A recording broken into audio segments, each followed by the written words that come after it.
Hey guys, I wanted to just take a moment and walk through again where you should be at and sort of some of the things that you should be moving through as you are moving towards, again, completing the course, right? So at this point, my hope is that you have followed the instructions on the announcement that went out this past Monday.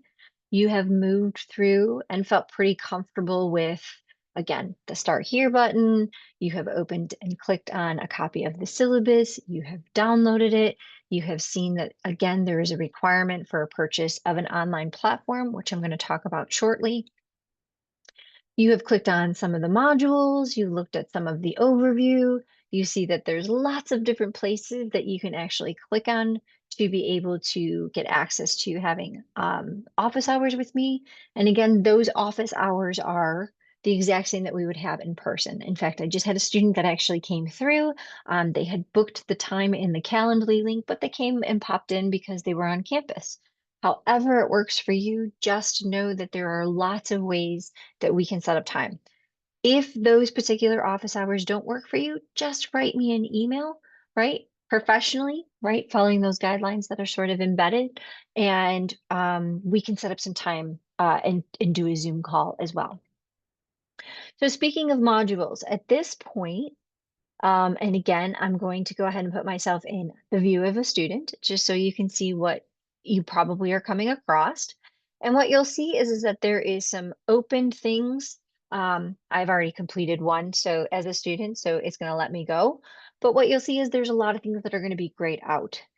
If they are grayed out, it means simply that you have not gone through the previous modules and those pages and clicked completed. And there's a reason for this. The reason for this is because there's lots of good information that's here for you that you should be resourceful and be finding on your own. Um, how to be successful in the class. What is a schedule that sets me up for success? What have other students said, right? So again, as you move through for something even like the success of this course, I hope you read this. There is a lot of stuff that is in here. There's a lot of information. There's a lot of work. Why does she do this to us? Why does she do this, Dr. Barker? Why are you doing this? I have realized that over the time of teaching this course, that a lot of students, I don't think, understand the requirement of responsibility of taking on an online course. I'm not saying all. I'm just saying that if I only gave you exams and there was only 400 points, 100 points for each exam, you didn't read, you didn't do any homework, if I almost didn't kind of push you to do these certain things, most students wouldn't be successful in this class. And this is a 1000 level course. So some of you are taking this to be able to complete your degree. If you don't pass this class with a C, a minimum of a C, you have to retake it. So even though you may pass with a D, it's not going to count as credit and you'll have to retake it.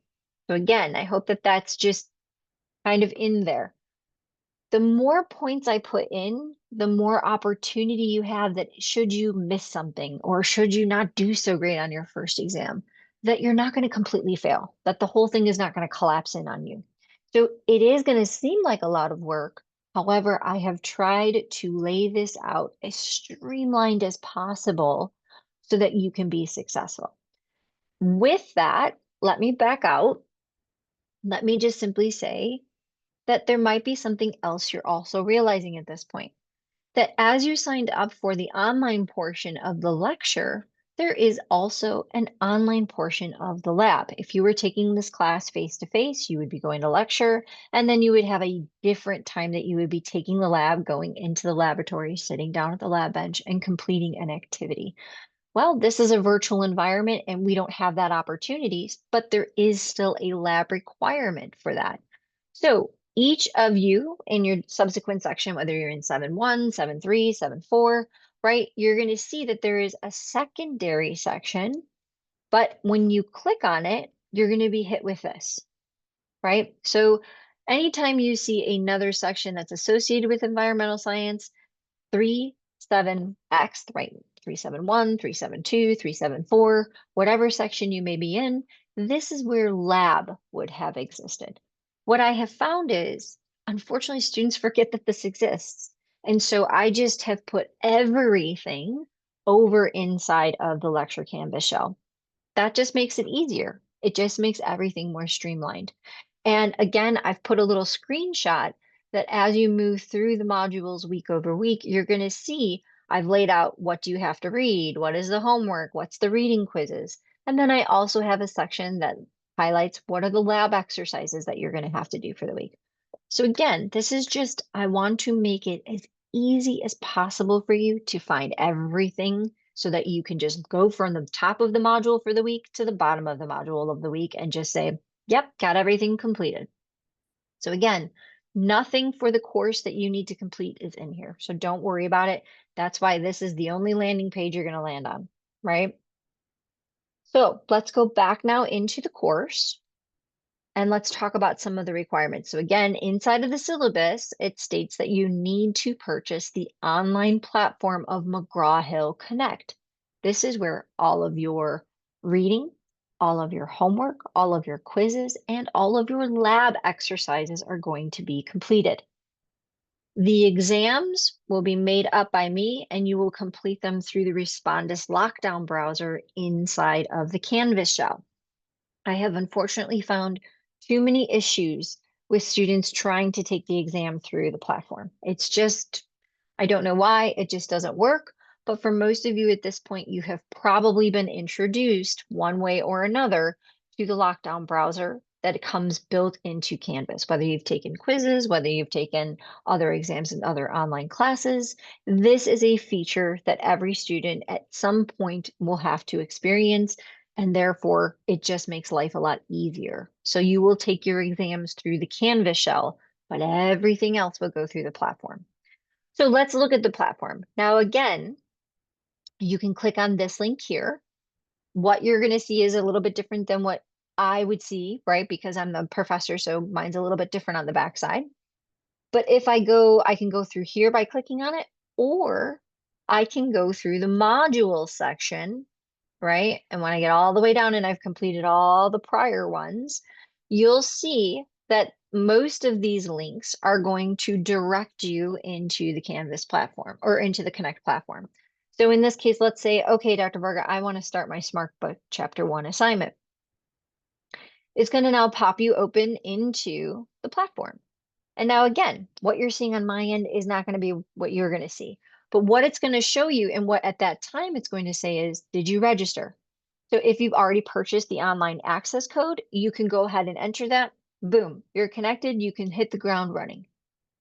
If you have not purchased the access code already, here is a direct place that it will showcase exactly how to purchase that. There is also a trial period that you can utilize. I think it's for up to 15 days. But again, I just need to stress that if you do use that, that's great. Whatever email address you use, which should be your UNT Dallas one, is going to connect your grades over. You cannot keep re-registering because you'll be re-registering for other things that there's not going to be a grade monitoring system for that. It won't connect. It's not going to allow you to sign up under multiple different email addresses. It just won't recognize that. So again, if you need some grace to purchase it, that's okay. This is why also you'll see that your assignments for the Smart Book and for the McGraw-Hill Connect really are not due until next weekend. So I'm giving you a full 2 weeks to set everything up. But I do want to forewarn you that you'll see that these due dates, while being September 5th, if you scroll down to Module 2, you'll also see that Chapter 2 is all due on the 5th.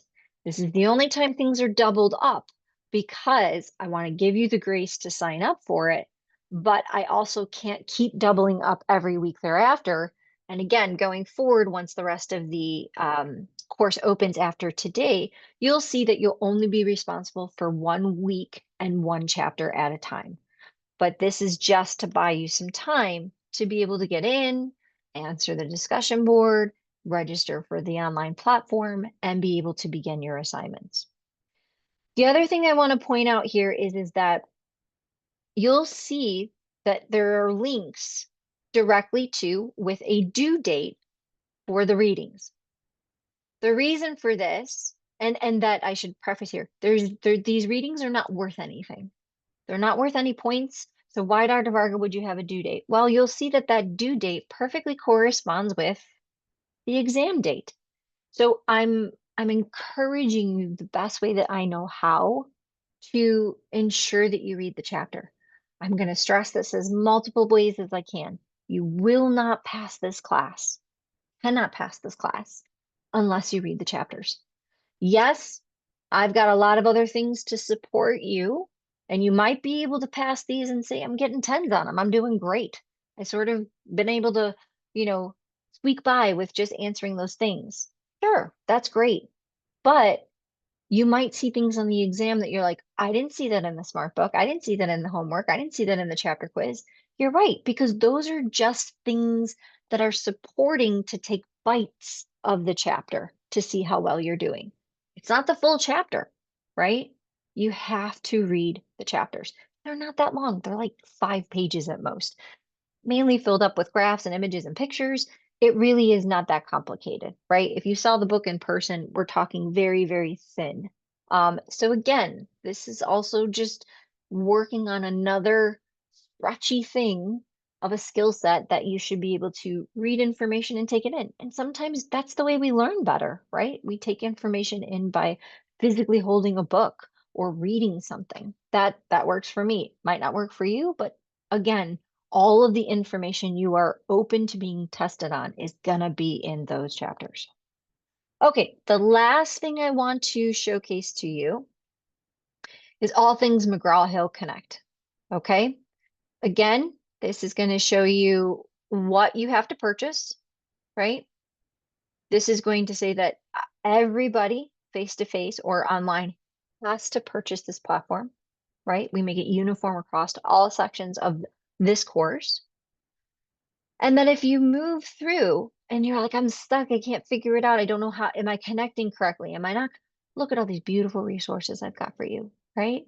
So again, why isn't it connecting? Well, do a compatibility check. So right here, this is telling me everything looks good. My browser is Chrome, my cookies are enabled, everything is working okay.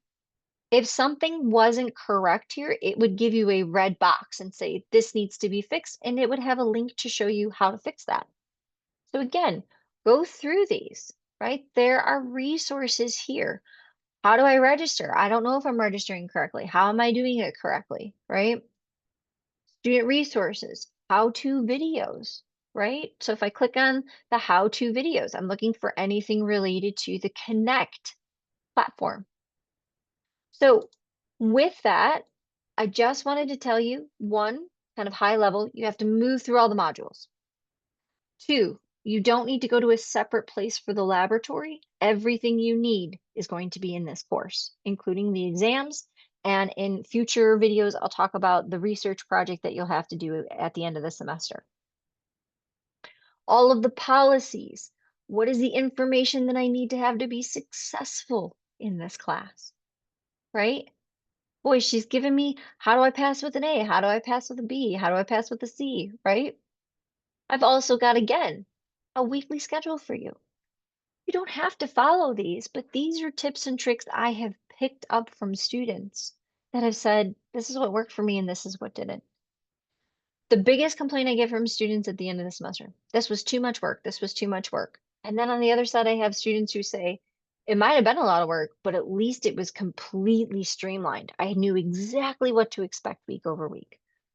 Yes, I'm trying to make it easy for you that each week, as you move through that module, right, from top to bottom, everything you need to do is there for you. So again, I continue to encourage you, please come into the Canvas shell. Please use this on a regular basis. Don't just click on the assignments that are due and just do them and move on. There is stuff that's in here that's going to make you successful in this course. Last but not least, the only way I can reach all of you is through the announcement section. So if you are just now watching this video and you didn't watch the opening video, this is where information is, right? This is how I can get to everybody across all sections at one time. Please make sure that we read academic policies and online professionalism. Most of you that have actually already reached out to me, you've already done this in a great way. So thank you very much for that. All right, that is it. Good luck for the rest of the week. And if you have any questions, please be sure to reach out to me. Take care.